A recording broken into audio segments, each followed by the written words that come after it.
This is a quick video on the torque lock on a structural crack repair that we did over here in Southern California.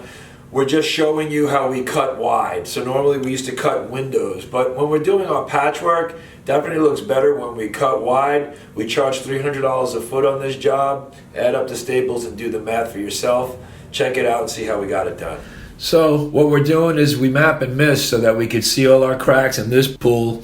It wasn't too hard to do because they were previously repaired with bubble gum and what we call epoxy. Once we mark everything out, again, we mark the staples every foot and then we cut wide. That's what this video is about, cutting wide. Once we cut wide, we chip everything out and then we use our templates and we mark everything out. You can mark it in the trough, or in the cut, or you can mark it before. I recommend marking it before.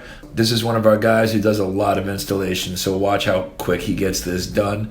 We mark everything out, drilled our holes, and now we're chipping. Notice how we took a couple of extra cuts. Now we take our epoxy and we're setting our staples. We get everything lined up, we tap them in nice and snug with a hammer with the square facing inward, as you see right here. Next thing we do is we take our torque wrench and we torque to 22 pounds. That's typical torque that we use on a gunite pool or a shotcrete pool.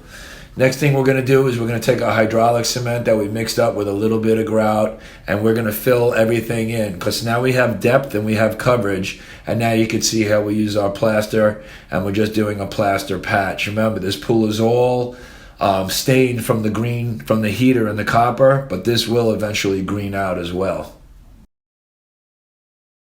So this is how we cut it wide. This is how we got it done. For more information, visit LeakTronics.com or check out our YouTube channel.